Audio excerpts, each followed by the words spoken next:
Dans cette vidéo, je vais vous montrer comment je reproduis sur papier les détails que je vois sur le soleil dans mon télescope H-alpha qui me permet de voir les protubérances et les détails de surface.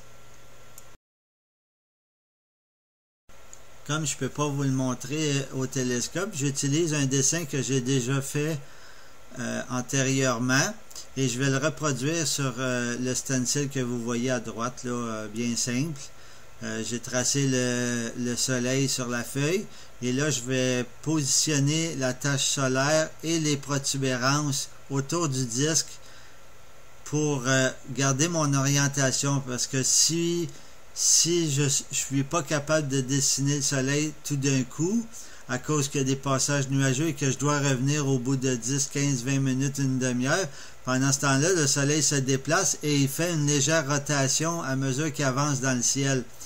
Comme ça, quand je vais revenir dans 10, 15, 20 minutes, je vais pouvoir réorienter mon dessin à l'aide de ces marqueurs pour savoir où sont exactement les protubérances. Alors ici, comme vous pouvez voir, j'ai décentré mon soleil dans l'oculaire. J'ai mis la protubérance bien au centre pour qu'elle soit plus visible, puis pour moi plus facile à faire que sur le bord où je pourrais manquer des détails.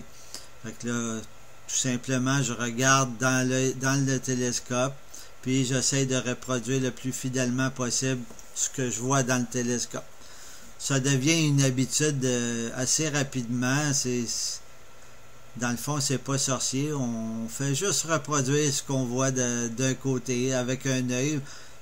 J'ai déjà souvent fait, je gardais l'œil à l'oculaire, je dessinais avec l'œil droit, puis je regardais avec l'œil gauche dans le télescope, puis je pouvais le reproduire directement, mais c'est pas vraiment nécessaire. Souvent, je vais lever l'œil. Comme là, vous voyez, c'est en accéléré pour aller un peu plus rapidement. Je vous laisse contempler la première protubérance.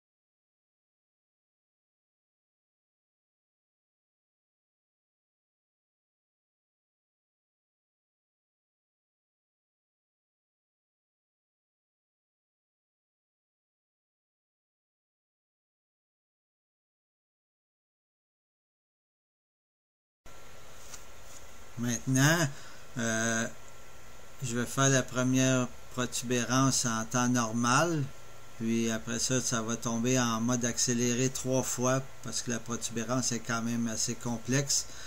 Puis ça prend en temps réel, ça prend 3 à 4 minutes la dessiner. Là, elle va se dessiner un peu plus vite.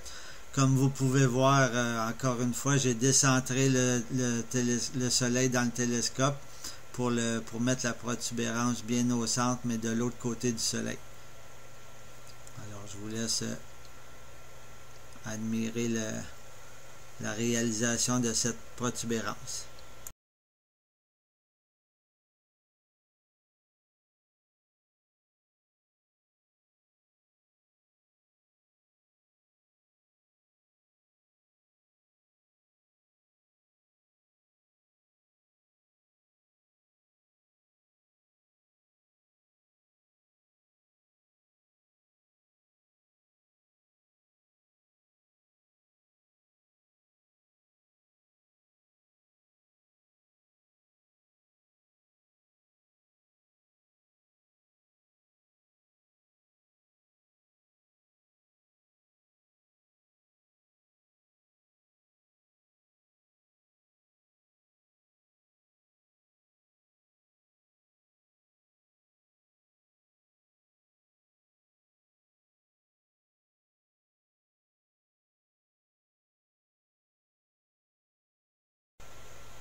Je commence toujours par faire les protubérances parce que quand c'est dégagé, vu qu'ils sont très très changeantes, je commence toujours par faire les protubérances, puis parce que les détails de surface, ils peuvent être visibles à travers des nuages minces. Même que des fois, ça aide.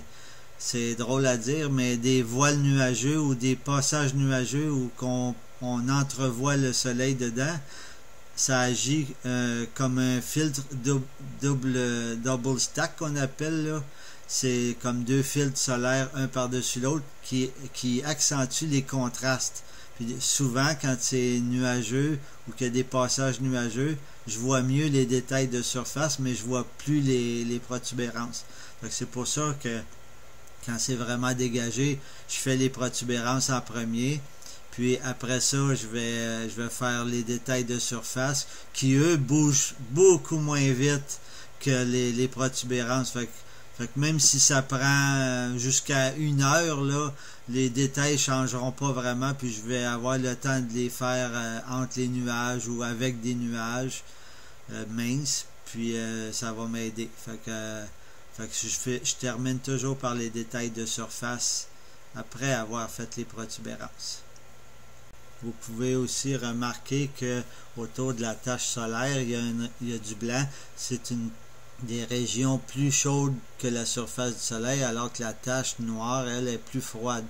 Fait que moi, je vais prendre un crayon rouge, puis je vais faire des petits marqueurs rouges en travers les filaments pour me rappeler que quand je vais traiter mon soleil dans Photoshop, là où il y avait des régions blanches. Puis normalement, moi, je dessine avec un crayon rouge les protubérances et non avec un crayon noir.